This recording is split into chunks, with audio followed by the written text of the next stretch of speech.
Hello everyone, welcome to study I Q. Study I Q के इस video में हम करेंगे बैंकिंग अवेयरनेस का जो स्टैटिक कोर्स है उसका लेक्चर नंबर 3।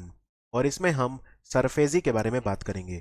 सरफेजी एक ऐसा कानून है जो बहुत इम्पॉर्टेंट है आपके एग्जाम पॉइंट ऑफ व्यू से। और सरफेजी को हम डिटेल में पढ़ेंगे। हम ये समझेंगे सरफेजी क्या है, सरफेजी क्यों आया था, सरफेजी की ज़रूरत क्यों पड़ी थी, और किस तरह से सरफेजी जो है लोन रिकवरी में मदद करता है। तो शुरू करते हैं वीडियो। सरफेजी act of 2002।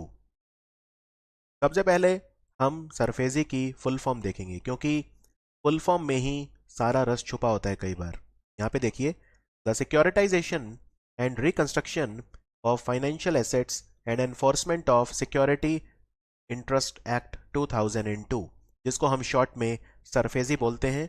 और क्योंकि ये एक्ट है तो मतलब ये भारत का एक कानून है, राइट। 2002 में आया था। एमसीक्यूज में पूछते हैं एग्जैक्ट डेट, तो 21 जून 2002 से ये लागू हो गया था।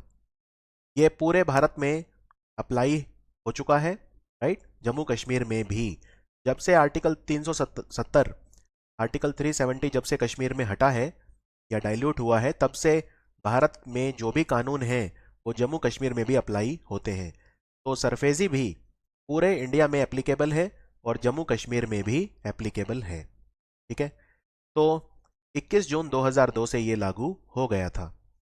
तो सरफेजी क्या करता है, ये बैंकों को और जो दूसरे फाइनेंशियल इंस्टीट्यूशन हैं जैसे नॉन बैंकिंग फाइनेंशियल कंपनीज वगैरह, उन्हें ये अधिकार देता है कि वो रेजिडेंशियल या कमर्शियल प्रॉपर्टीज को नीलाम करके अपना जो लोन है वो रिकवर कर सकते हैं। सरफेजी की जरूरत ही क्यों पड़ी ये समझिए। मान लीजिए कोई बैंक है, आप उसके पास गए और आपने बैंक से लोन ले लिया।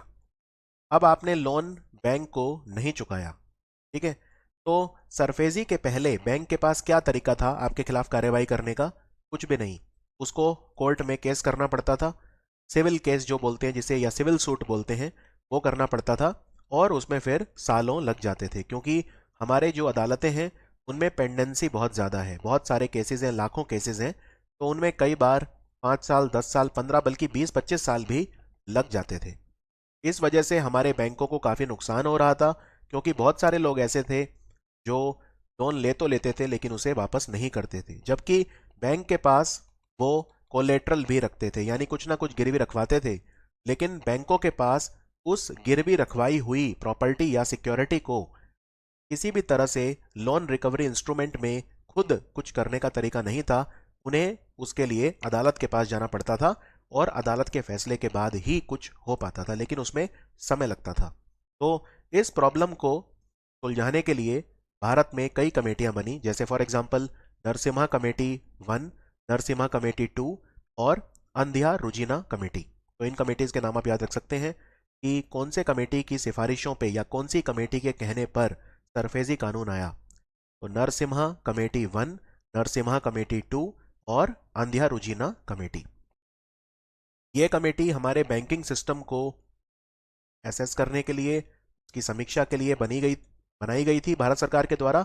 और इन्होंने कहा कि कुछ एक ऐसा कानून होना चाहिए जिससे बैंकों को अदालत ना जाना पड़े, बैंक खुद ही एक तरह से अदालत वाला काम कर लें, ठीक है। तो फिर आया सरफेजी कानून। और सरफेजी कानून जो है, ये 3 बहुत इंपॉर्टेंट चीजें इसकी वजह से भारत में संभव हुई। सबसे पहली, क्रिएशन ऑफ सिक्योरिटाइजेशन और रिकंस्ट्रक्शन कंपनीज। देखो, कुछ कंपनी ऐसी होती हैं जो बैंक की लोन रिकवरी करती हैं। आप ये समझिए कि बैंक का काम क्या होता है। बैंक का काम होता है लोन देना, ठीक है, और बैंक का काम होता है डिपॉजिट्स वगैरह मेंटेन करना, एक तरफ से लेना एक तरफ से देना। लेकिन बैंक का काम लोन रिकवरी नहीं होता है।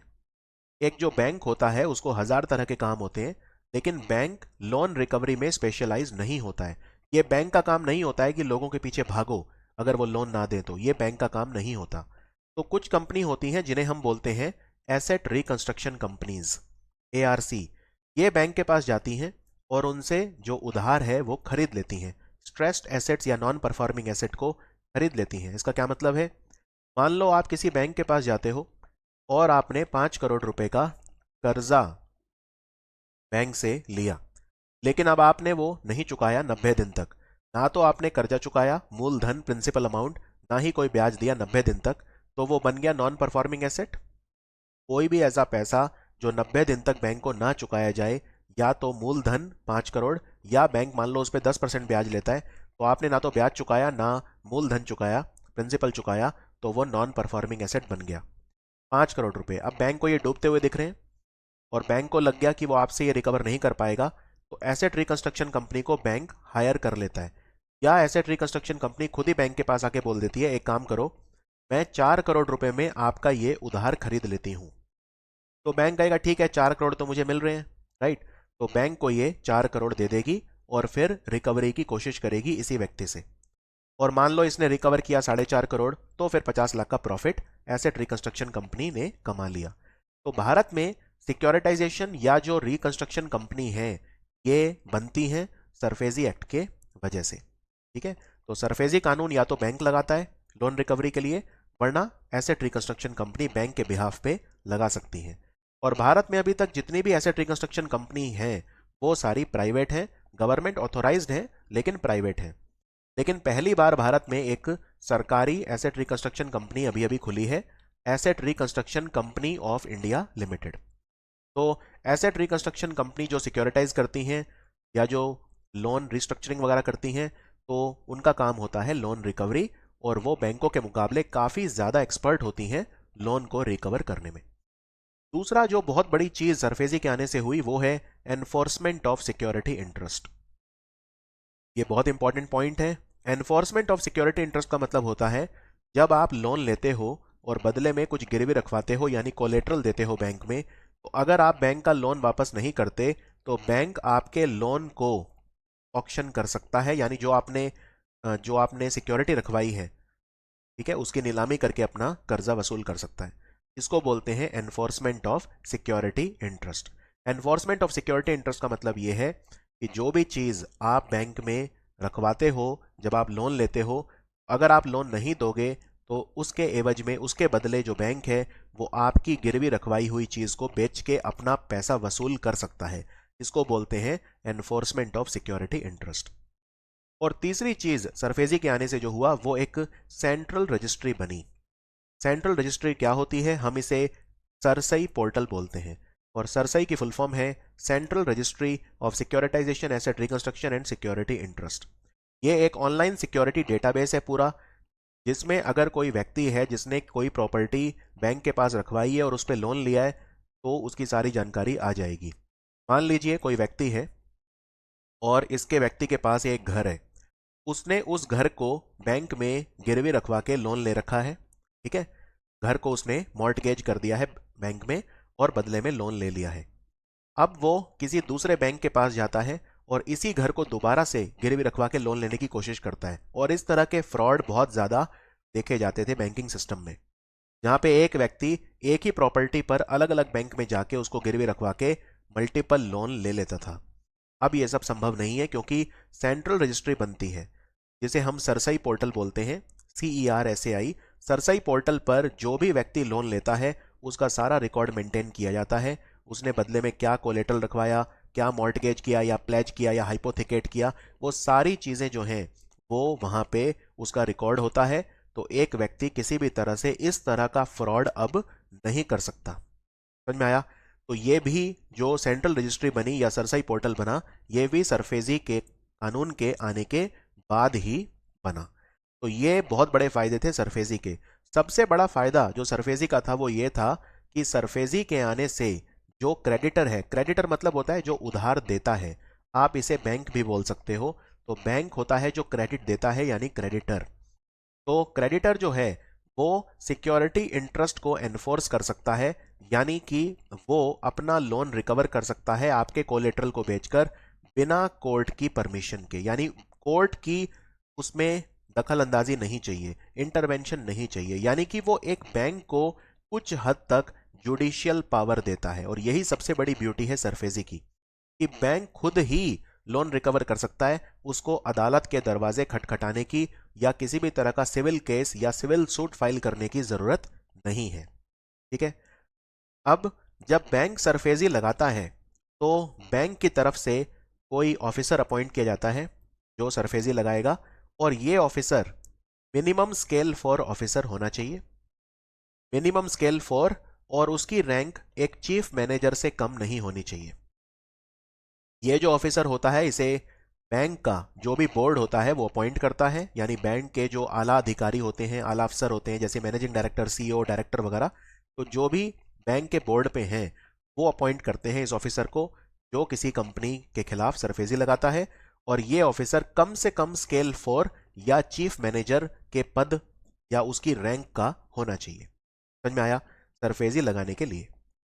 अब इससे पहले मैं सरफेजी में और आगे बढ़ूं, आपको एक बार फटाफट ये बता देता हूं कि एसेट रिकंस्ट्रक्शन कंपनी काम कैसे करती है। ठीक है, तो यहां पे आपको मैंने एक एग्जांपल दिया था कि ये मैं हूं और मैंने 5 करोड़ रुपए का लोन ले लिया बैंक से, let's say state bank of India से। तो asset reconstruction company state bank of India के पास जाकर बोली, ये पैसा आपको मिल नहीं रहा है, नॉन परफॉर्मिंग एसेट बन चुका है, आप मुझे बेच दो। अब देखो, लोन का जो साइज है वो 5 करोड़ है, यानी मैंने जो लोन लिया था 5 करोड़ का लिया था, यानी बुक वैल्यू कितनी है? बुक वैल्यू मतलब जो भी ओरिजिनल वैल्यू होती है वो 5 करोड़। लेकिन एसेट रिकंस्ट्रक्शन कंपनी 5 करोड़ से कम ही देगी बैंक को, क्योंकि रिस्क है ना एसेट रिकंस्ट्रक्शन कंपनी के। जरूरी नहीं ना एसेट रिकंस्ट्रक्शन कंपनी भी लोन रिकवर कर पाए, वो पूरी कोशिश करेगी क्योंकि उसकी स्पेशलाइजेशन है लोन रिकवर करना, लेकिन वो बैंक को कभी भी पूरा पैसा नहीं देगी। वो कहेगी ठीक है आप मुझे ये 3 करोड़ में दे दो। तो चलो मान लेते हैं कि 3 करोड़ में बैंक बोलता है चलो ठीक है 5 की बजाय 3 आ गए, कोई बात नहीं, 2 मर गया कोई बात नहीं, तो 3 करोड़ एसबीआई को मिल जाएंगे। ठीक है, अब भारत में अभी अभी एक सरकारी एसेट रिकंस्ट्रक्शन कंपनी बनी है, ARCIL, asset reconstruction company of India, और इसके तहत दो चीजें हैं, एक है NARCL और एक है IDRCL। अभी तक जो एसेट रिकंस्ट्रक्शन कंपनी वाला काम है, बैंक से उधार खरीदना और फिर इस उधार को रिकवर करने की कोशिश करना, ये सिर्फ प्राइवेट कंपनियां ही करती थी, लेकिन अब सरकारी कंपनी भी कर पाएगी। और सरकारी कंपनी के और भी फायदे हैं बहुत ज़्यादा, जैसे सरकारी कंपनी की गारंटी सरकार लेती है तो उसमें विश्वसनीयता ज़्यादा होती है। तो अब जो सरकारी कंपनी बनी है एसेट रिकंस्ट्रक्शन कंपनी, हम इसको बैड बैंक भी बोलते हैं। ये काम कैसे करता है? इसमें दो कंपनियां हैं, एक है NARCL और एक है IDRCL। ठीक है, तो NARCL क्या करेगी, पहले स्टेट बैंक ऑफ इंडिया के पास जाएगी और उधार खरीदेगी, यानी कि डेब्ट को बाय करने का काम जो करती है, स्ट्रेस्ड एसेट को या नॉन परफॉर्मिंग एसेट को बाय करने का काम बैंकों से जो करती है वो करती है NARCL। तो 5 करोड़ का जो कर्ज था, इसने 3 करोड़ रुपए बैंक को चुकाए और ये पूरा अकाउंट खरीद लिया। ठीक है, अब ये अकाउंट आ जाएगा IDRCL के पास, और एक्चुअल में जो लोन रिकवरी करेगा या जो डेब्ट रेजोल्यूशन करेगा वो करेगा IDRCL। IDRCL इस 3 करोड़ को आगे बेच सकता है किसी और को, थर्ड पार्टी को। हो सकता है कोई और कंपनी बोले कि भाई ये 3 करोड़ की बजाय मैं आपको 3.25 दे रहा हूं, आप मुझे दे दो पूरा अकाउंट, तो 25 लाख का प्रॉफिट कमा लिया, ऐसे भी हो सकता है। या उस व्यक्ति पर सरफेजी ये लोग लगाएंगे और लोन रिकवरी की कोशिश करेंगे, उसकी प्रॉपर्टी बेचेंगे या जो भी उसने गिरवी रखवाया था उसको बेचेंगे, ये सब काम करके वो लोन रिकवरी की कोशिश करेंगे। ठीक है, तो NARCL का काम होता है बैंकों से नॉन परफॉर्मिंग एसेट या उधार खरीदना, और IDRCL का काम होता है उस उधार को रिजॉल्व करना या उस उधार को बेचना। क्लियर? और इन दोनों को मिला के बोलते हैं बैड बैंक। अच्छा, क्या ये जो 3 करोड़ है ये पूरा अपफ्रंट मिल जाएगा स्टेट बैंक ऑफ इंडिया को एसेट रिकंस्ट्रक्शन कंपनी से? नहीं। तो इसके लिए फॉर्मूला होता है 1585। इस फॉर्मूले को हम 1585 बोलते हैं। 15% अमाउंट तो अपफ्रंट मिल जाता है। अब जैसे 3 करोड़ रुपए की बात हो गई कि चलो स्टेट बैंक ऑफ इंडिया कह रहा है ठीक है 3 करोड़ दे देना, तो 3 करोड़ का 15% यानी 45 लाख रुपए तो अपफ्रंट मिल जाएगा, एकदम लंप सम मिल जाएगा स्टेट बैंक ऑफ इंडिया को। और बचा हुआ जो अमाउंट है, यानी 3 करोड़ में से 45 लाख आप माइनस कर दो, तो 2.55 करोड़, जो लगभग 2.55 करोड़ का जो अमाउंट है वो सिक्योरिटी रिसिप्ट्स की फॉर्म में होगा। ठीक है, इन सिक्योरिटी रिसिप्ट की गारंटी भारत की सरकार लेती है, और जब ये सिक्योरिटी रिसिप्ट मिल गए तो फिर IDRCL कोशिश करेगा लोन रिकवरी की। अब मान लो कि वो लोन रिकवर कर पाया सिर्फ 2 करोड़, मान लो 5 करोड़ का लोन मैंने लिया था और IDRCL रिकवर सिर्फ 2 करोड़ कर पाया। ठीक है, और बात हुई है 3 करोड़ की, यानी 1 करोड़ का लॉस हो गया इस कंपनी को, लेकिन ये 1 करोड़ बैंक को तो देना ही है 3 करोड़, तो ये 1 करोड़ कौन देगा? ये भारत की सरकार देगी, क्योंकि उसने गारंटी ली हुई है। कोई डाउट? उसने गारंटी ली हुई है, तो ये 1 करोड़ रुपया का जो शॉर्टफॉल है ये भारत की सरकार देगी। इसी का मतलब होता है गवर्नमेंट की गारंटी। और क्योंकि गवर्नमेंट की गारंटी है तो सरकारी एसेट रिकंस्ट्रक्शन कंपनी अब जो शुरू हुई है पिछले ही साल 2021 में, वो ज़्यादा अच्छा काम करेंगी कंपेयर टू प्राइवेट। अभी तक एसेट रिकंस्ट्रक्शन कंपनी वाला काम गवर्नमेंट ऑथोराइज्ड लेकिन प्राइवेट कंपनियां ही करती थी। तो 1585 का स्ट्रक्चर होता है। 15% अमाउंट जो होता है वो अपफ्रंट दिया जाता है। जितने में भी बात हुई है, यहाँ पे 3 करोड़ की बात हुई थी, तो 15% अपफ्रंट मिल जाएगा स्टेट बैंक ऑफ इंडिया को एसेट रिकंस्ट्रक्शन कंपनी से, और बचा हुआ 85% जो है वो सिक्योरिटी रिसिप्ट की फॉर्म में होगा। और बाद में वो लोन रिकवरी की कोशिश करेगी। जितना कर पाएगी उतना ठीक है, जितना नहीं कर पाएगी तो जो गैप है वो गवर्नमेंट सिक्योरिटी, जो गवर्नमेंट रिसिप्ट जो थी, गवर्नमेंट ने उनकी गारंटी ली थी सिक्योरिटी रिसिप्ट की, तो गवर्नमेंट उसकी भरपाई करेगी। और अगले 5 सालों में भारत की सरकार ने 30,600 करोड़ रुपए तक की गारंटी ली हुई है। 30,600 करोड़ रुपए तक भारत की सरकार खर्चा करने को तैयार है इस गैप को फंड करने के लिए। यानी अगर आईडीआरसीएल लोन रिकवरी नहीं कर पाती है तो टोटल मिला के 5 सालों में 30,600 करोड़ रुपए तक का जो शॉर्टफॉल होगा वो भारत की सरकार ने उसकी गारंटी ली हुई है। कोई डाउट इसमें? अब कुछ टेक्निकल चीजें। एनएआरसीएल जो है इसमें 51% मिनिमम ओन करेंगे हमारे सरकारी बैंक। हमारे सरकारी bank, public sector bank 51% own करेंगे एनएआरसीएल में। और जो आईडीआरसीएल है, जो डेट रेजोल्यूशन करती है या एनपीए को जब एनएआरसीएल खरीदती है तो आईडीआरसीएल उसे सेल करती है, ठीक है, और डेट रिजॉल्व करती है। तो आईडीआरसीएल में मैक्सिमम सरकारी जो बैंक हैं और पब्लिक फाइनेंशियल इंस्टीट्यूट हैं वो 49% मैक्सिमम होल्ड कर सकते हैं। एनएआरसीएल में सरकारी बैंक 51% ओन करेंगे मिनिमम, और सरकारी बैंक और पब्लिक फाइनेंस इंस्टीट्यूट जो है वो 49% आईडीआरसीएल में मैक्सिमम ओन करेंगे। और बचा हुआ 51% आईडीआरसीएल में प्राइवेट बैंक ओन करेंगे, ठीक है। और ये जो सिक्योरिटी रिसिप्ट की बात मैंने करी यहाँ पे, ये जो सिक्योरिटी रिसिप्ट इशू होते हैं 85% के लिए, ये डिफाइन किए हुए हैं सरफेजी एक्ट के सेक्शन 21ZG में, तो ये भी ध्यान रखिए। ज्यादा नहीं, मैं आपको बस 5-6 सेक्शन बताऊंगा जो आपको याद रखने हैं। आपको इतने सारे सेक्शन याद नहीं रखने, सिर्फ 5-6 रखने हैं मेरे अपने एक्सपीरियंस के आधार पर, बस उतने ही आपको रखने हैं याद और उतने ही आपको रिवाइज करने हैं। तो सरफेजी का अगर एक लाइन में मैं बोलूं सबसे बड़ा फायदा क्या है, वो ये कि सरफेजी आने से पहले कोई भी कानूनी प्रावधान, लीगल प्रोविजन नहीं था कि आप जो securitization of financial assets of banks and financial institutions कर सकें, ठीक है। और अंतर्राष्ट्रीय बैंकों की तरह जो भारत के बैंक थे और जो दूसरे फाइनेंशियल इंस्टीट्यूशन थे जैसे कि नॉन बैंकिंग फाइनेंशियल कंपनी वगैरह, उनको ये परमिशन नहीं थी कि वो जो सिक्योरिटीज हैं, जो भी कोलेट्रल रखवाया हुआ है, उसको पोजेशन में लेकर उसको बेच सकें। सरफेजी के आने के बाद ही ये अधिकार हमारे बैंकों को डायरेक्टली दिए गए। अब क्या कोई ऐसी जगह है जहां पे सरफेजी कानून अप्लाई नहीं होता? तो ये है, और ये काफी इंपॉर्टेंट है। सबसे पहला, अनसिक्योर्ड लोन्स। देखो, अगर सिक्योर्ड लोन और अनसिक्योर्ड लोन में क्या फर्क होता है? सिक्योर्ड लोन वो होता है जिसके बदले में आपने बैंक में कुछ गिरवी रखवाया हुआ है, यानी कोलेट्रल रखवाया हुआ है, उसे बोलते हैं सिक्योर्ड लोन। और अनसिक्योर्ड लोन का एग्जाम्पल क्या हो गया? जैसे मान लो स्वनिधि योजना है हमारी केंद्र सरकार की। स्वनिधि योजना में जो स्ट्रीट वेंडर होते हैं, स्वनिधि, उनको 10,000 रुपए का गारंटी फ्री लोन मिलता है। तो ये एक एग्जाम्पल हो गया अनसिक्योर्ड लोन। अगर वो वापस भी नहीं करेंगे तो भी कोई बात नहीं, उनका कुछ भी नहीं बिगड़ेगा, ठीक है। हाँ, सरकार कोशिश करेगी कि वो वापस करें, इसलिए उन्हें अट्रैक्टिव ऑफर दिए जाते हैं कि जैसे अगर आप समय पे लौटाओगे तो आपका ब्याज माफ हो जाएगा या ब्याज कम हो जाएगा, आपको फिर बाद में हम और ज़्यादा लोन दे सकते हैं अगर आपने ये 10,000 समय पे चुका दिया। इस तरह से सरकार कोशिश करती है कि वो समय पे चुकाएं, लेकिन अगर वो नहीं चुकाते तो भी कुछ उनका गिरवी ऐसा नहीं है, कुछ भी गारंटी नहीं है। तो अनसिक्योर्ड लोन पे ये अप्लाई नहीं होता सरफेजी, ये सिर्फ सिक्योर्ड लोन पे अप्लाई होता है। यानी बैंकों को ये ताकत दी गई है कि जो भी आपने कोलेट्रल रखवाया है बैंक में उसको बैंक बेच सके। तो इसका मतलब सरफेजी अनसिक्योर्ड लोन पे अप्लाई नहीं होता, सरफेजी कानून अप्लाई होता है सिर्फ सिक्योर्ड लोन पे। दूसरी बात, 1 लाख रुपए से कम का अगर लोन है तो उस पे सरफेजी अप्लाई नहीं होगा। सरफेजी कानून तभी अप्लाई होगा जब लोन कम से कम 1 लाख या उससे ज्यादा का है। उसके बाद अगर आप 80% चुका दिया आपने 80%, तो फिर ये सरफेजी अप्लाई नहीं होगा।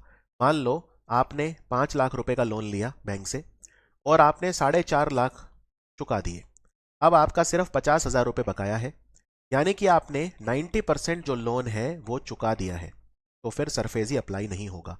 इस 50,000 की रिकवरी के लिए बैंक आपका कुछ भी नहीं बेच सकता। समझ में आया? तो अगर आपने 80% कम से कम लोन चुका दिया है, सिर्फ 20% से कम बचा है ऑफ द ओरिजिनल प्रिंसिपल, तो सरफेसी अप्लाई नहीं होगा। उसके बाद सरफेसी एग्रीकल्चर लैंड पे अप्लाई नहीं होता। ऐसा नहीं है कि लोन रिकवरी के लिए आप कृषि वाली भूमि बेच के उसको रिकवर कर लो, नहीं, एग्रीकल्चर लैंड नहीं बेच सकते, या आप कोई एयरक्राफ्ट या शिप या वेसल उसे भी नहीं बेच सकते। यानी अगर आप सिक्योरिटी इंटरेस्ट को एनफोर्स करना चाहते हैं, सिक्योरिटी इंटरेस्ट एनफोर्स करने का मतलब होता है लोन की रिकवरी करना कोलेटरल को बेचकर, तो वो एग्रीकल्चर लैंड और एयरक्राफ्ट या शिप या वेसल पे अप्लाई नहीं होगा। ये इन सब जगह पे सरफेसी अप्लाई नहीं होता। अब मैं आपको इसका एक एग्जांपल देता हूं समझाने के लिए कि ये सरफेसी काम कैसे करता है और इसकी पूरी प्रक्रिया क्या है। मेरी कंपनी है स्टडी आईक्यू प्राइवेट लिमिटेड। मान लेते हैं मैं इसका अकेला मालिक हूं और मुझे लोन चाहिए। ठीक है, तो मैं गया स्टेट बैंक ऑफ इंडिया के पास, यानी स्टेट बैंक ऑफ इंडिया हो गया क्रेडिटर। क्रेडिटर मतलब जो क्रेडिट दे रहा है, जो लोन दे रहा है, यानी कि बैंक। तो ये हो गया क्रेडिटर। अब मुझे लोन चाहिए मान लो 50 करोड़ रुपए का। मुझे ये लोन चाहिए क्योंकि मैं स्टडी आईक्यू को बहुत फैलाना चाहता हूँ, नए टीचर हायर करना चाहता हूँ, बड़ी बड़ी जो है कोचिंग्स डालना चाहता हूँ पूरे इंडिया में। तो मुझे 50 करोड़ रुपए का लोन चाहिए। अब बैंक ने कहा नहीं, हम ये लोन आपको नहीं देंगे। मैंने कहा एक काम करो, मेरी प्रॉपर्टी रख लो अपने पास। मेरी बिल्डिंग है जिसमें मैं क्लासेस लेता हूँ, उसकी वैल्यू 100 करोड़ रुपए है, ये मैं आपके पास रखवा देता हूँ। यानी कि स्टडी आईक्यू की जो प्रॉपर्टी की वैल्यू है वो 100 करोड़ है। तो बैंक कहेगा ठीक है, फिर मुझे कोई दिक्कत नहीं है, आप ये जो बिल्डिंग है इसके कागज मुझे दे दो और 50 करोड़ का लोन ले लो। तो बैंक एग्री कर जाता है मुझे 50 करोड़ का लोन देने के लिए, क्योंकि मैंने जो प्रॉपर्टी है मेरे पास वो 100 करोड़ की है और बैंक के पास रखवा दी है। कोई डाउट यहां पे? आपको जनरली मैं बता दूं कि ये जो अमाउंट होता है ना, जो लोन मिलता है, जैसे मैंने 50 करोड़ का लोन ले लिया, जनरली जो भी मैं रखवाता हूं चीज, उसकी वैल्यू इतनी तो होनी चाहिए। ठीक है, जनरली। लेकिन ऐसा कोई रूल नहीं है, उसमें बैंक बहुत सारी चीजें देखता है। मेरी गुडविल कैसी है, क्या मैंने पहले भी लोन लिए थे और उनको चुकाया है, मेरी क्रेडिट हिस्ट्री कैसी है, दूसरे बैंकों से जब मैंने लोन लिए तो क्या उन्हें चुकाया, तो सारा मेरा बैकग्राउंड चेक होता है। मेरी कंपनी की ग्रोथ कैसी है, मेरी बाजार में रेपुटेशन कैसी है, क्या मेरी फास्ट ग्रोइंग कंपनी है या नहीं है, मेरे एसेट्स कितने हैं, बहुत सारी चीजें देख के बैंक देता है। कई बार बैंक ऐसा भी कर सकता है कि आपने मान लो बहुत कम पैसा रखवाया, मान लो आपने 20 करोड़ की प्रॉपर्टी रखवाई, लेकिन फिर भी आपको 100 करोड़ का लोन मिल गया, ऐसा भी संभव है, लेकिन वो बहुत एक्सेप्शनल केसेस में होता है। जनरली क्या होता है, जो भी आपको लोन मिलता है ना, जितनी प्रॉपर्टी आप रखवा रहे हो उसके कम ही मिलता है। ठीक है, जनरली। तो स्टडी आईक्यू क्या है? डेप्टर है। डेप्टर मतलब जो उधार ले रहा है। तो मैंने 100 करोड़ की प्रॉपर्टी रखवा दी, ठीक है, बैंक के पास, और 50 करोड़ रुपए का जो है लोन बैंक से मैंने ले लिया। अब ये लोन कैसा है? ये सिक्योर्ड लोन है। सिक्योर्ड लोन मतलब जिसके बदले में कुछ एसेट रखवाया जाता है। इस एसेट की वैल्यू या तो इक्वल होनी चाहिए या ज्यादा होनी चाहिए जितना मैं लोन ले रहा हूं उससे। जैसे इस केस में ये ज्यादा है, मैंने एसेट ज्यादा के रखवाए हैं, लोन कम कर लिया है। दूसरी बात, जब भी मैं बैंक में कुछ अपना एसेट रखवाता हूं कोलेटरल के तौर पे, ठीक है, डेट सिक्योर करने के लिए, इसे बोलते हैं क्रिएशन ऑफ चार्ज। मैंने बताया ये सिक्योर लोन है। अगर मैं कोलेटरल नहीं रखवाता तो ये अनसिक्योर्ड लोन होता। अब मैंने कोलेटरल रखवा दिया तो मतलब सिक्योर्ड लोन है। यानी जब मैं लोन को सिक्योर करने के लिए, डेब्ट को सिक्योर करने के लिए अपना कोई एसेट बैंक के पास गिरवी रखवाता हूं, कोलेटरल रखवाता हूं, कोलेटरल के तौर पे रखवाता हूं, उसे बोलते हैं क्रिएशन ऑफ चार्ज। ठीक है, अब यहां पे आप एक चीज समझिए, ये जो मेरी बिल्डिंग है, क्या ये बैंक ने इसका पोजेशन ले लिया है? ये मिलियन डॉलर क्वेश्चन है। नहीं लिया है। ये बिल्डिंग आज भी मेरी है, मैं इसमें अपना कोचिंग चला रहा हूं। हाँ, बिल्डिंग के कागज बैंक के पास हैं, लेकिन बिल्डिंग बैंक के पास नहीं है। बिल्डिंग मेरे ही पास है और उसको मैं डेली यूज में ले रहा हूं। मैं वहां पे अपनी कोचिंग चला रहा हूं, अपनी क्लासेस चला रहा हूं। तो बिल्डिंग के कागज बैंक के पास है, लेकिन बिल्डिंग का पोजेशन अभी बैंक के पास नहीं है। और ये सब मैं क्यों बता रहा हूं आपको? क्योंकि जो चार्ज क्रिएशन होता है, यानी कोलेटरल जब रखवाया जाता है, तो वो तीन तरह से रखवाया जा सकता है। ये तीन तरीके होते हैं: प्लेज, हाइपोथिकेशन और मॉर्टगेज। ये सुपर इंपॉर्टेंट है। इन तीनों में क्या डिफरेंस होता है, तो मैं बड़े कंसेप्चुअली आपको ये समझाता हूं इसका क्या मतलब होता है। ठीक है, तीन तरीकों से आप बैंक में कोलेट्रल रखवा सकते हो। सबसे पहले बात करते हैं प्लेज की। प्लेज जो होता है वो मूवेबल प्रॉपर्टी के लिए होता है। अब ये मूवेबल और इमूवेबल प्रॉपर्टी क्या होती है? मूवेबल प्रॉपर्टी होती है जो एक जगह से दूसरी जगह आप मूव कर सकते हो। जैसे मान लो आपके पास कोई सोने का हार है, ज्वेलरी, वो आप एक जगह से दूसरी जगह मूव कर सकते हो, तो वो मूवेबल प्रॉपर्टी है। या आपके पास अपना शेयर का सर्टिफिकेट है, नेशनल सेविंग स्कीम में आपने लगाया हुआ है, या नेशनल सेविंग सर्टिफिकेट है, तो वो भी आप एक जगह से दूसरी जगह मूव कर सकते हो। लेकिन मान लो आपका मकान है, तो आप उसको एक जगह से दूसरी जगह मूव नहीं कर सकते। ठीक है, आपकी ज़मीन है, अगर ज़मीन का टुकड़ा है आपके पास, उसे आप एक जगह से दूसरी जगह मूव नहीं कर सकते। तो मूवेबल प्रॉपर्टी और इमूवेबल प्रॉपर्टी दो तरह की प्रॉपर्टी होती है। तो प्लेज जो है ये डिफाइन करता है Indian contract act. Pledge word SARFAESI act में नहीं है, लेकिन प्लेज वर्ड डिफाइन करता है इंडियन कॉन्ट्रैक्ट एक्ट। क्या कहता है प्लेज क्या होता है? Pledge is the bailment of goods as a security for the payment of a debt और परफॉर्मेंस ऑफ अ प्रॉमिस। देखो, प्लेज का मतलब ये है, मान लो मुझे 50 करोड़ रुपए का लोन चाहिए और मेरे पास घर में 100 करोड़ रुपए की ज्वेलरी पड़ी हुई है। 100 करोड़ रुपए के मेरे पास डायमंड हैं, हीरे हैं, सोने के हार हैं, सोने की ईंट है मेरे पास 100 करोड़ की, ठीक है, या 50 करोड़ की, जो भी। मैं वो ले जाके बैंक के पास रखवा दूंगा और बैंक मुझे लोन दे देगा। जैसे गोल्ड लोन होता है। गोल्ड लोन का मतलब क्या होता है? जब आप सोना बैंक में जाके रखवा देते हैं और उसके ऊपर आप लोन ले लेते हैं, तो वो गोल्ड लोन होता है। तो उस केस में मैं अपना सोना बैंक के पास प्लेज कर रहा हूं। तो प्लेज के केस में आपको दो चीजें याद रखनी है। सबसे पहला, प्लेज सिर्फ मूवेबल प्रॉपर्टी के लिए होता है। ठीक है, प्लेज जब आप कुछ करते हैं, और सबसे इंपॉर्टेंट पॉइंट, प्लेज के केस में जो पोजेशन होता है वो बैंक के पास होता है। जैसे मैंने अपना सोना रखवा दिया बैंक में जाके, हीरा रखवा दिया, हीरे के जवाहरात रखवा दिए, ठीक है, अपने शेयर मैंने बैंक के पास रखवा दिए कि भाई मैं, मेरा इस कंपनी में 10% शेयर है और 10% की वैल्यू 50 करोड़ है, ये लो सारे कागज आपके। कल अगर मैं ना चुका हूं तो मेरी कंपनी के शेयर बेच के पैसा अपना ले लेना। तो ये प्लेज मतलब, प्लेज में दो चीजें याद रखनी है। प्लेज सबसे पहला मूवेबल प्रॉपर्टी के लिए होता है, और दूसरा, प्लेज में जो पोजेशन होता है प्रॉपर्टी का वो बैंक के पास होता है। ठीक है, ये होता है प्लेज। तो क्रिएशन ऑफ चार्ज में प्लेज हो गया मेरा। अब आते हैं हाइपोथिकेशन क्या होता है। हाइपोथिकेशन डिफाइन करता है सरफेजी में। हाइपोथिकेशन सेक्शन 2N में ये डिस्क्राइब किया हुआ है। Hypothecation means a charge in और upon any movable property existing और future created by a borrower in favour of a secured creditor without delivery of position. देखो, हाइपोथिकेशन में और प्लेज में एक ही फर्क होता है। प्लेज भी मूवेबल प्रॉपर्टी के लिए होता है और हाइपोथिकेशन भी मूवेबल प्रॉपर्टी के लिए होता है। ठीक है, लेकिन प्लेज में जो पोजेशन होता है वो बैंक के पास होता है। आपने अपने जेवर बैंक के पास रखवा दिए तो बैंक के पास है, यानी पोजेशन बैंक के पास है। लेकिन हाइपोथिकेशन में जो मूवेबल प्रॉपर्टी है उसका पोजेशन बोरोवर के पास होता है, यानी मेरे पास है, आपके पास है। समझ में आया? जैसे फॉर एग्जाम्पल, मान लो मुझे 25 लाख रुपए का लोन लेना है और मैं अपनी गाड़ी, मेरे पास एक गाड़ी है जो काफ़ी कीमती गाड़ी है, BMW गाड़ी है मेरे पास 1 करोड़ रुपए की। तो मैं बैंक के से कहूंगा ये जो 1 करोड़ की गाड़ी है इसके कागज ले लो मेरे से और मुझे लोन दे दो। तो बैंक कहेगा ठीक है, कल को आप लोन वापस नहीं करते तो ये गाड़ी बेच के हम अपना लोन वापस ले लेंगे। ठीक है, लेकिन समझने वाली बात यह है, ये जो गाड़ी है इसके सिर्फ पेपर बैंक में जमा हो जाएंगे, गाड़ी मेरे पास ही रहेगी। ऐसा नहीं है कि गाड़ी मुझे बैंक के आंगन में जाके रख देनी है, नहीं, मैं गाड़ी यूज करता रहूंगा। तो गाड़ी का पोजेशन मेरे पास ही रहेगा, लेकिन हाँ, गाड़ी मैंने बैंक में एक तरह से कोलेट्रल के तौर पे रखवा दी। लेकिन गाड़ी का कोलेट्रल के तौर पे रखवा दी, लेकिन पोजेशन अभी भी मेरे पास है। तो ये फर्क होता है प्लेज में और हाइपोथिकेशन में। प्लेज भी मूवेबल प्रॉपर्टी के लिए होता है और हाइपोथिकेशन भी मूवेबल प्रॉपर्टी के लिए होता है। इंपॉर्टेंट डिफरेंस ये है कि प्लेज में जो पोजेशन होता है वो बैंक के पास होता है, लेकिन हाइपोथिकेशन में जो पोजेशन होता है, मैं पोजेशन की डिलीवरी नहीं करूंगा।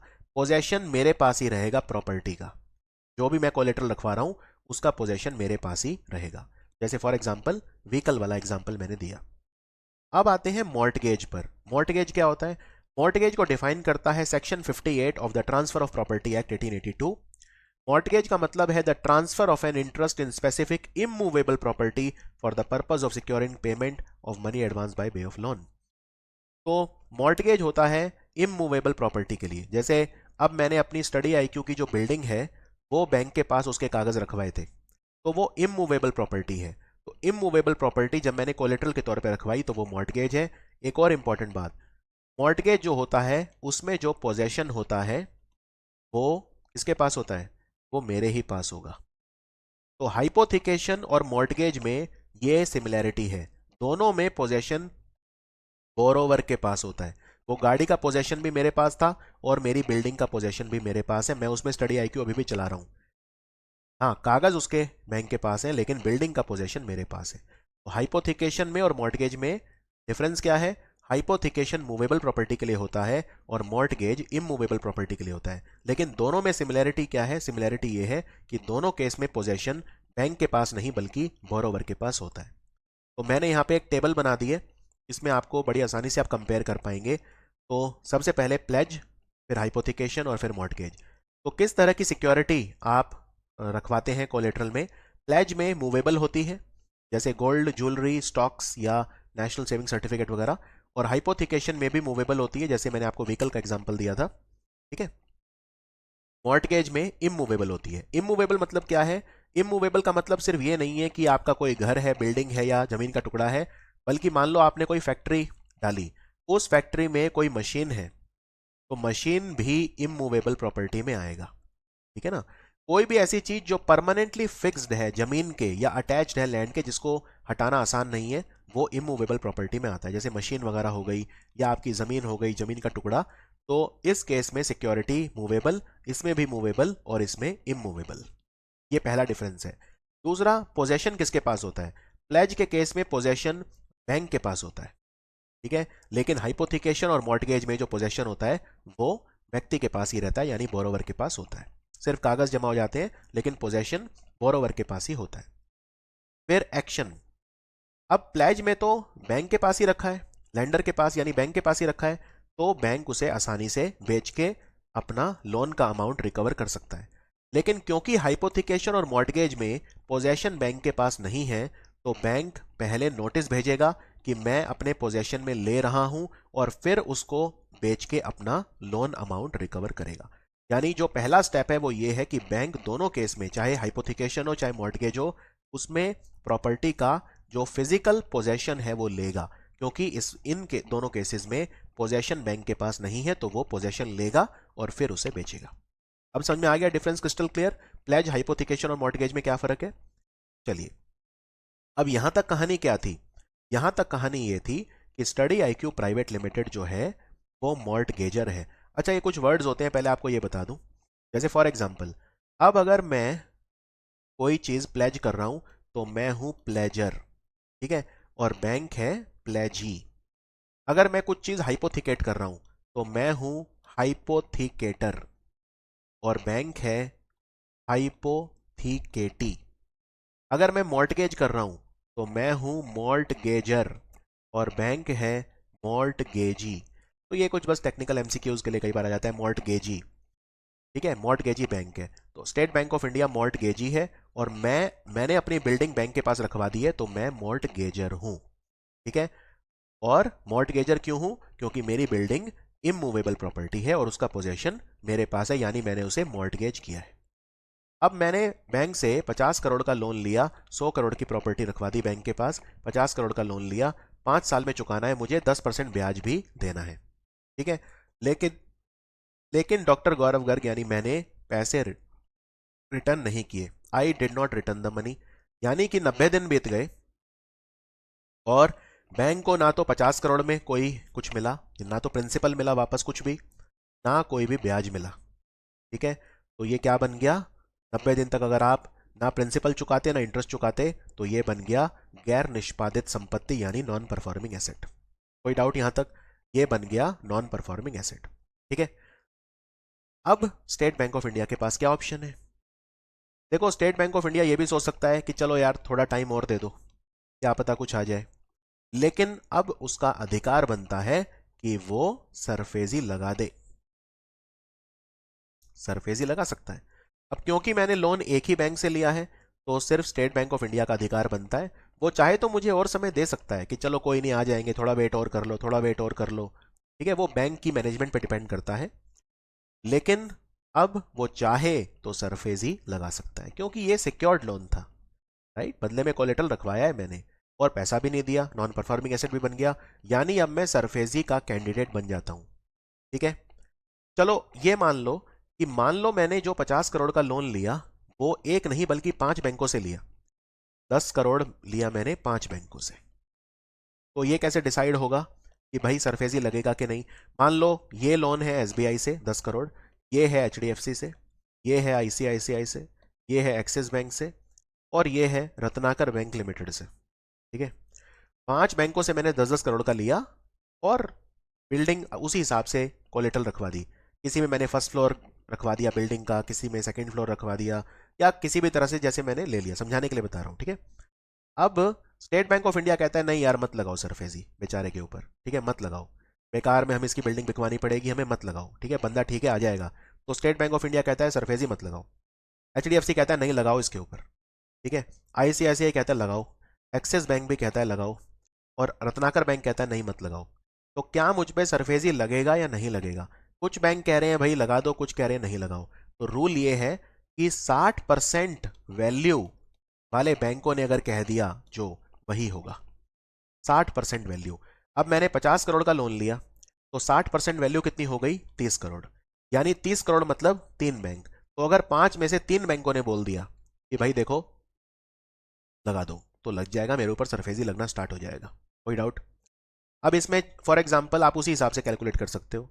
मान लो कि यहाँ पे मैंने ये जो लोन है ये 5 नहीं बल्कि 4 बैंकों से लिया है। स्टेट बैंक ऑफ इंडिया से मैंने लिया 30 करोड़। ठीक है, एचडीएफसी से मैंने लिया 10 करोड़, आईसीआईसीआई से लिया 5 करोड़, और रत्नाकर बैंक से लिया 5 करोड़। मान लो ऐसे होता तो 4 बैंकों से मैंने लोन लिया, टोटल 50 करोड़, लेकिन इस तरह से लिया तो भाई स्टेट बैंक ऑफ इंडिया जो कह देगा वही होगा, क्योंकि 60% वैल्यू एक ही बैंक से ली है तो इसी की चलेगी।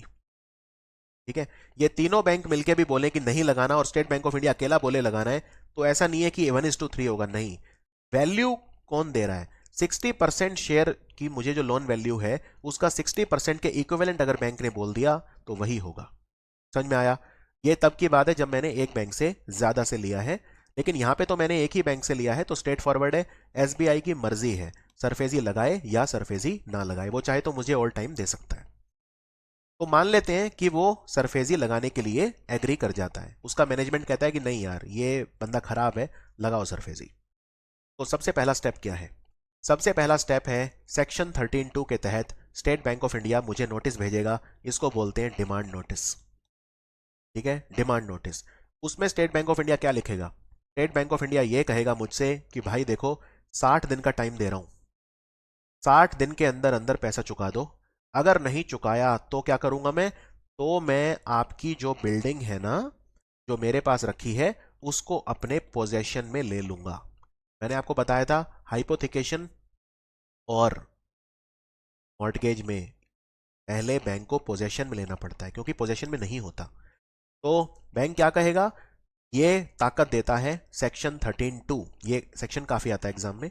सेक्शन 13(2) के तहत सबसे पहला स्टेप होता है, बैंक ने देख लिया कि भाई 90 दिन में कुछ नहीं आया, बन गया एनपीए, तो बैंक या तो और वेट कर सकता है या फिर वो मुझे डिमांड नोटिस भेज देगा, और उस डिमांड नोटिस में कहेगा भैया देखो 60 दिन के अंदर अंदर मुझे पैसा दे दो, वरना आपकी बिल्डिंग मेरे पोजेशन में आ जाएगी। अच्छा, ये 60 दिन कब से शुरू होंगे? लेट सपोज मैंने 1 जनवरी को लोन लिया, 1 जनवरी 2022 को स्टेट बैंक ऑफ इंडिया से मैंने लोन लिया 50 करोड़ का, और अब 31 मार्च 2022 हो गया है, 3 महीने का टाइम हो गया है। ना तो मैंने 50 करोड़ में कुछ दिया, ना मैंने 10% ब्याज में कुछ दिया, कुछ नहीं दिया मैंने। ठीक है, तो हो गया, बन गया ना एनपीए। अब अप्रैल का महीना आ गया, तो थोड़े दिन स्टेट बैंक ऑफ इंडिया विचार विमर्श करता है, 15 दिन, और 15 अप्रैल को स्टेट बैंक ऑफ इंडिया ने मुझे भेज दिया डिमांड नोटिस। कितने दिन का? 60 दिन का। लेकिन ये नोटिस मुझे कब मिला? ये मिला मुझे 20 अप्रैल को। तो ये 60 दिन कब से स्टार्ट होंगे? जिस दिन स्टेट बैंक ऑफ इंडिया ने नोटिस बनाया उस दिन, या जिस दिन मुझे मिला उस दिन। तो याद रखिए रिसिप्ट ऑफ नोटिस, यानी जिस दिन मुझे नोटिस मिला, डिमांड नोटिस, उस दिन से 60 दिन शुरू हो जाएंगे। अब मेरे पास कितना समय है? 60 दिन का। ठीक है, 60 दिन का समय है, यानी 20 अप्रैल को मुझे मिला था, तो 60 दिन आप मान लो 20 अप्रैल से 20 मई और 20 मई से 20 जून, यानी 20 जून तक का मेरे पास समय है 60 दिन का। इस 60 दिन में मैं क्या कर सकता हूं? मैं बैंक से एक्सप्लेनेशन ले सकता हूं, या मैं बैंक को रिक्वेस्ट कर सकता हूं कि प्लीज ऐसा मत करो, प्लीज प्लीज ऐसा मत करो, प्लीज थोड़ा टाइम और दे दो। समझ में आया? यानी कि मैं ऑब्जेक्शन रेज कर सकता हूं या रिक्वेस्ट कर सकता हूं। मान लेते हैं मैं रिक्वेस्ट करता हूं बैंक से कि प्लीज थोड़ा समय और दे दो, प्लीज सरफेसी मत लगाओ, प्लीज ऐसा मत करो, गरीब आदमी हूं, मेरा बिजनेस चल पड़ेगा, अभी मेरे दिन खराब हैं, प्लीज ऐसा मत करो। बैंक के ऊपर है, बैंक हो सकता है बैंक का दिल पसीज जाए और बैंक आपको और समय दे दे, तो कोई दिक्कत नहीं है। लेकिन बैंक आपकी जो रिक्वेस्ट है, या आपने ऑब्जेक्शन किया है, आप बैंक पे क्रोधित हो गए, ये भी हो सकता है कि भाई आप क्यों ऐसा कर रहे हो, ये तो बहुत अनफेयर है, ये है वो है, जो भी है, आपको जो भी करना है 60 दिन के अंदर अंदर करो। आपको 60 दिन का समय दिया गया है, या तो 60 दिन में पैसा पैसा चुकाओ, या फिर अपना ऑब्जेक्शन रेज करो, या फिर रिक्वेस्ट करो।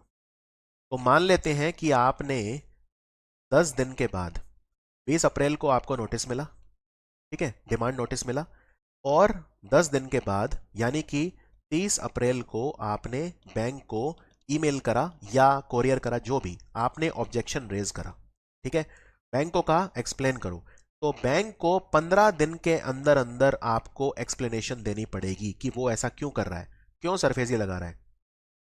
ठीक है, ये कहता है सेक्शन 13(3)(a), ये इंपॉर्टेंट सेक्शन है।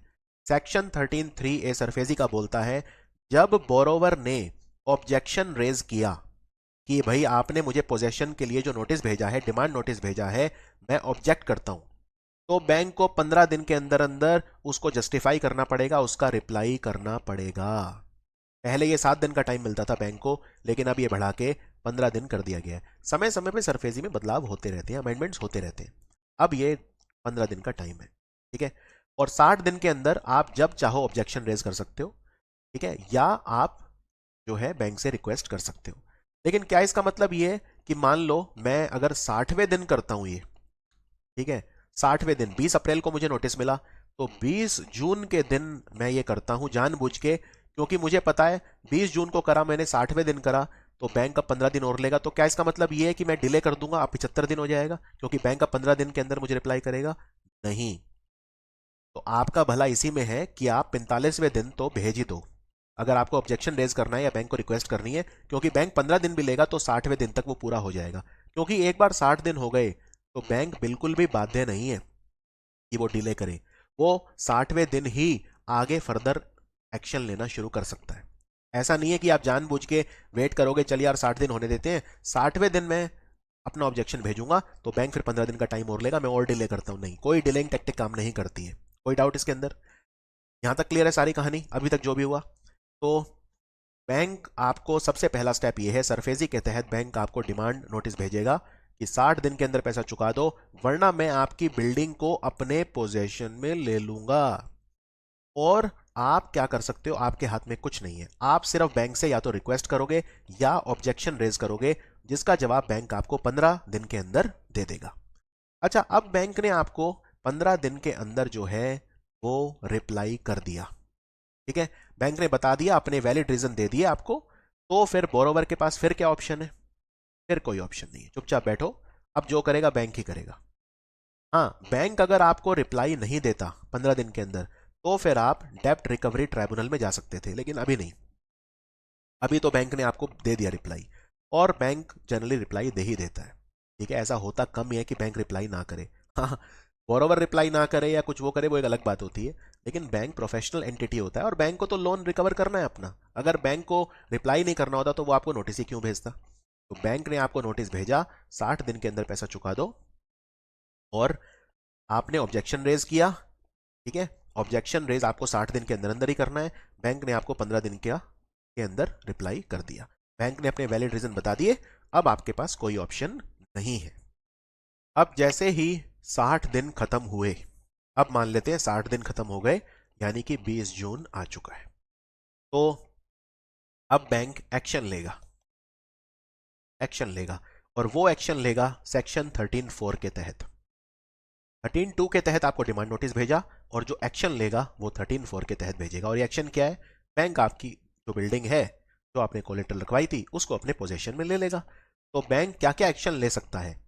अगर जो बोरोवर है, यानी कि आप, यानी कि मैं डॉक्टर गौरव गर्ग, मैं उधार करता हूं, उधार उधार ले रखा है मैंने, बोरोवर हूं, या कोई गारंटर है कि भाई किसी और ने गारंटी ली थी कि नहीं गौरव तो दे देगा, या मॉर्टगेजर, वो भी मैं ही हूं, मैंने अपना मॉर्टगेज किया बिल्डिंग।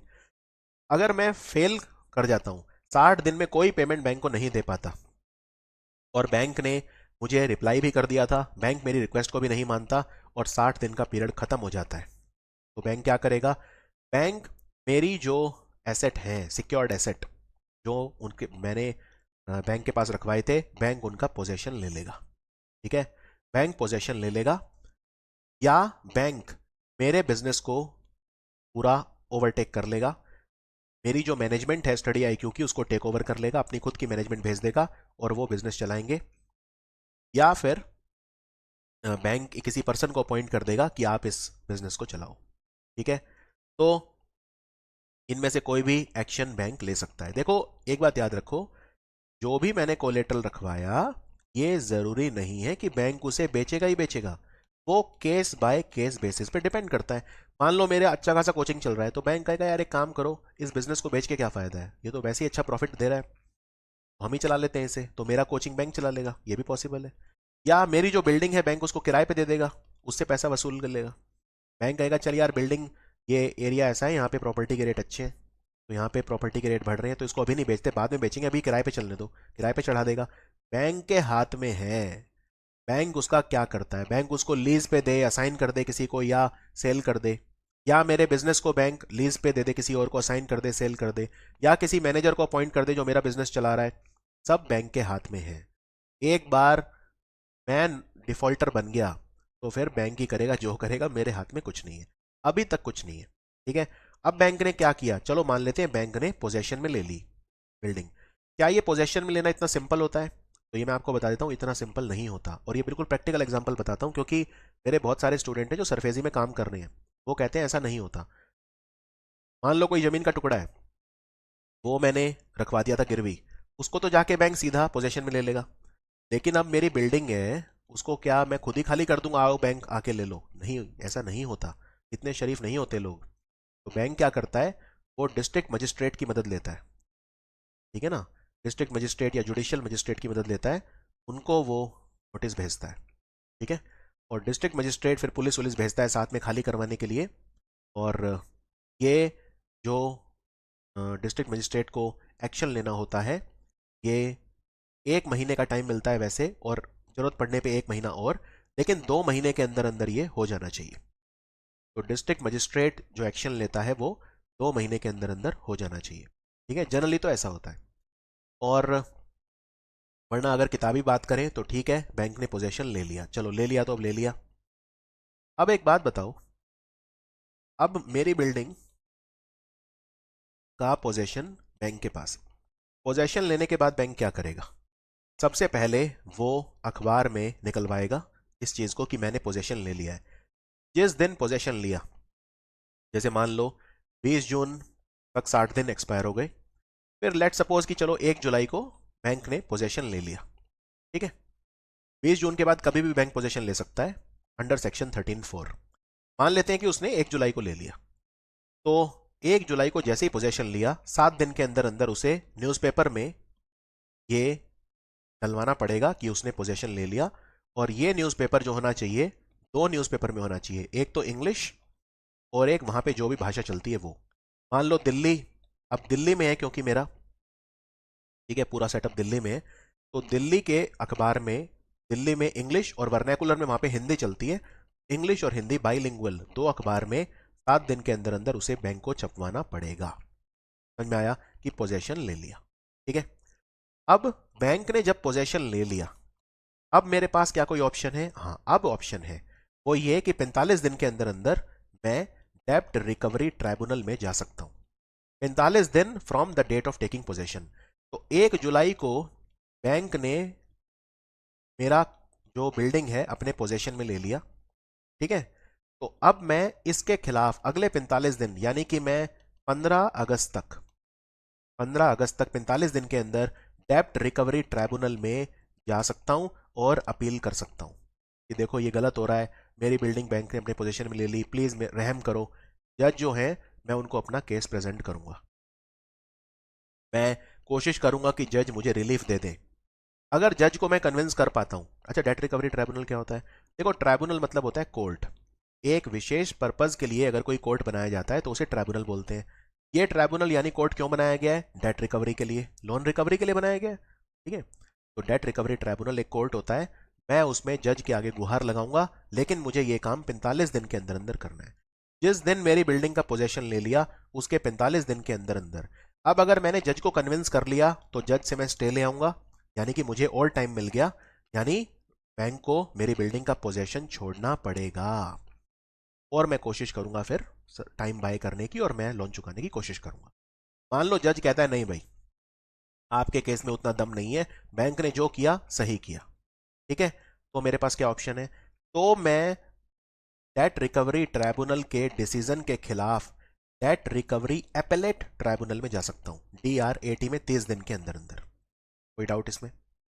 डेट रिकवरी ट्राइब्यूनल, देखो एपेलेट मतलब क्या होता है? एपेलेट मतलब ही होता है अपील करना, यानी जो डेट रिकवरी ट्राइब्यूनल ने फैसला दिया उनका जो जुरिस्डिक्शन था, मैं 30 दिन के अंदर उसको चैलेंज कर सकता हूं डेट रिकवरी एपेलेट ट्राइब्यूनल में। लेकिन इसमें कंडीशन है, कंडीशन ये है कि मुझे 50% जो अमाउंट है नोटिस में जो या बुक वैल्यू जो है वो मुझे कोर्ट में जमा कराना पड़ेगा, तब मैं DRAT के पास जा सकता हूं।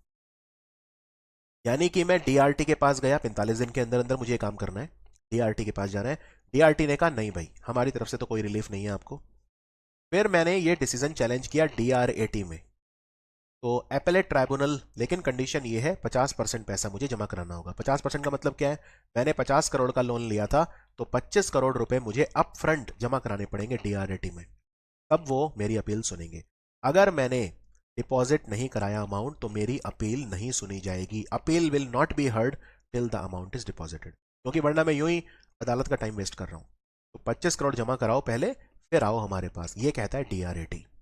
और DRAT में जो अपील फाइल होगी DRT के डिसीजन के खिलाफ, वो 30 दिन के अंदर अंदर हो जानी चाहिए। अब मान लो DRAT ने भी कह दिया नहीं भाई नहीं, बैंक सही कर रहा है जो कर रहा है, बस अब मैं कुछ नहीं कर सकता। फिर अब बैंक क्या करेगा? तो बैंक सेल नोटिस देगा मुझे कि मैं आपकी प्रॉपर्टी जो है इस तारीख को नीलाम करूंगा। अब ये जो सेल नोटिस होगा ये कम से कम 30 दिन का होना चाहिए, सेल नोटिस 30 दिन का होना चाहिए।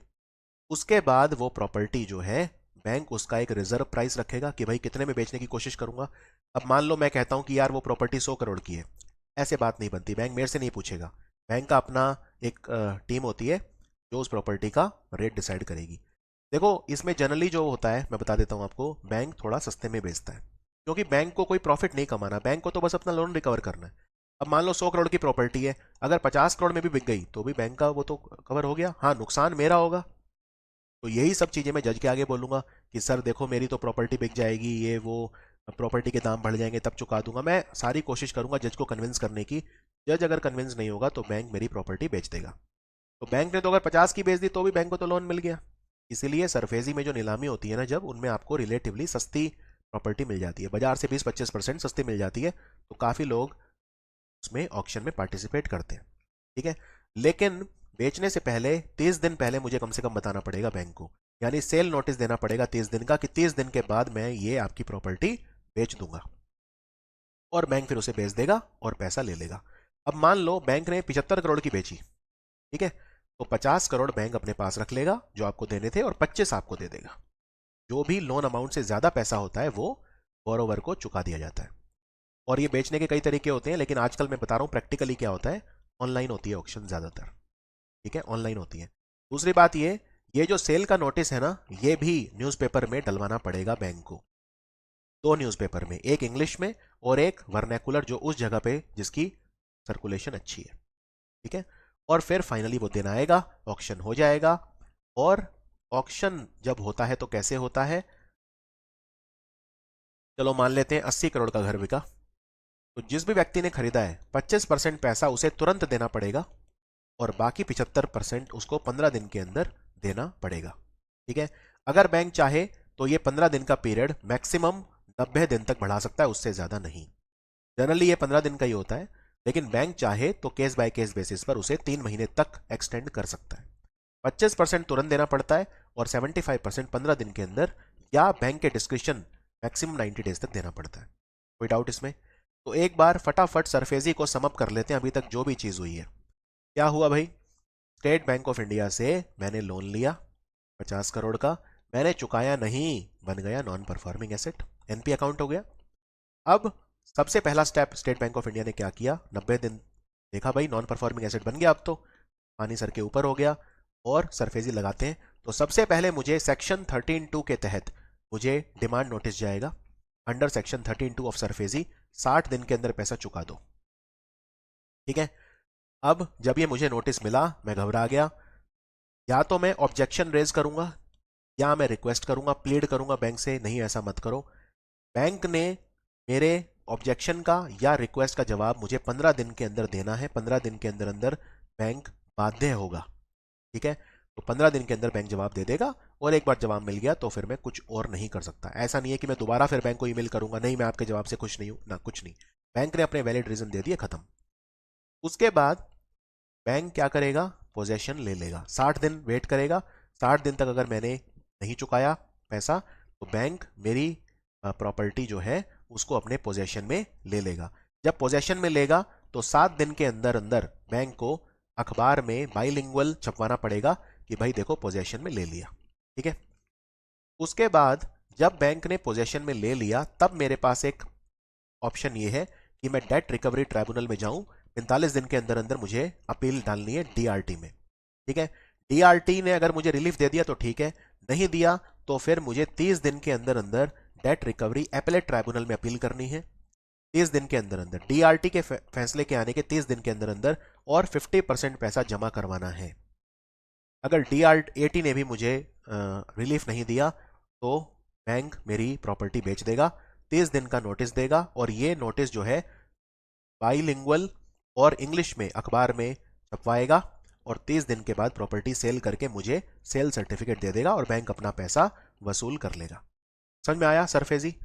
बहुत ही इंटरेस्टिंग है ये, कोई बोरिंग नहीं है। हाँ आप खुद पढ़ोगे तो बोरिंग लग सकता है, लेकिन ये जिस तरह से मैंने आपको समझा रहा हूँ ना, मैं प्रैक्टिकली समझा रहा हूँ, तो इसमें आप एक्साइटेड होंगे और आप अपने कोई भी दोस्त जो सरफेजी या लोन रिकवरी में काम कर रहा है उसे पूछ लेना कि ऐसा ही होता है ना, और वो कहेगा हाँ बिल्कुल ऐसा ही होता है। सर को कैसे पता? वो तो ये कहेगा सर को इतना कैसे पता? तो हमें पता है तभी हम पढ़ा रहे हैं। ठीक है, एनीवेज, तो सेल नोटिस कितने का दिया जाता है? 30 दिन। अच्छा इसमें एक बात और बता देता हूँ, मान लो बैंक ने घर बेचने की कोशिश करी, बिल्डिंग बेचने की कोशिश करी, लेकिन पहली बार में नहीं बिकी, या तो लोग नहीं आए या उतना पैसा नहीं मिल पाया जितना बैंक ने सोचा था, तो बैंक फिर दूसरी कोशिश करेगा, दूसरी नहीं तो फिर तीसरी कोशिश करेगा। और जो भी सेकंड या थर्ड ऑक्शन होगा उसमें 15 दिन का नोटिस होता है, उसमें 30 दिन का नहीं होता। बैंक सिर्फ आपको 15 दिन पहले बताएगा, ठीक है, मिनिमम 15 दिन पहले बताएगा, मिनिमम 30 दिन पहले नहीं बताएगा। जब सबसे पहली बार ऑक्शन होता है ना प्रॉपर्टी का, तो 30 दिन पहले बताना पड़ता है, 30 दिन पहले सेल नोटिस देना पड़ता है कि भाई देखो 30 दिन बाद हम आपकी प्रॉपर्टी बेच देंगे, मिनिमम 30 दिन। उसके बाद जब सेकंड या थर्ड टाइम ऑक्शन के लिए ट्राई करेगा तो सिर्फ नोटिस 15 दिन का होता है। ठीक है, तो ये वही सब है कि बोरोवर को 30 डेज का नोटिस मिला कि सेल कर देंगे आपके जो एसेट्स हैं, और जो नोटिस है ये 2 लीडिंग न्यूज़पेपर में आना चाहिए, एक तो इंग्लिश में और एक जो वहां पे लैंग्वेज चलती है, अगर हिंदी तो हिंदी, मलयाली, तमिल, तेलुगु जो भी चलता है वहां पे। अगर पहली सेल फेल हो जाती है किसी कारण से तो दोबारा ट्राई किया जाएगा और तब नोटिस 30 दिन की बजाय 15 दिन हो जाएगा। ठीक है, और बिड के कई तरीके होते हैं, आजकल तो ऑनलाइन हो जाता है सब काम, लेकिन एक वो भी तरीका है सील्ड एनवेलप में आप अपनी बिड दे सकते हो, या फिल्मों में दिखाते हैं ना, एक बोलता है 20 करोड़, अगला व्यक्ति बोलता है 21 करोड़। जनरली ऐसे नहीं होता है। ठीक है, ऑनलाइन बिडिंग होती है और सील्ड एनवेलप होता है, उसमें जिसकी बिड सब ज्यादा होती है उसको वो मकान बिक जाएगा, उसको वो बिल्डिंग दे दी जाएगी। फिर जो भी सबसे ज्यादा बिड करेगा, जो भी अमाउंट में फाइनली बिका, 25% उसे तुरंत डिपॉजिट करना है कंफर्म करने के लिए अपना परचेज, और बचा हुआ 75% आपको 15 दिन का टाइम दिया जाएगा। अगर बैंक चाहे तो इस 15 दिन को बढ़ा के मैक्सिमम 90 दिन तक कर सकता है, इससे ज्यादा नहीं।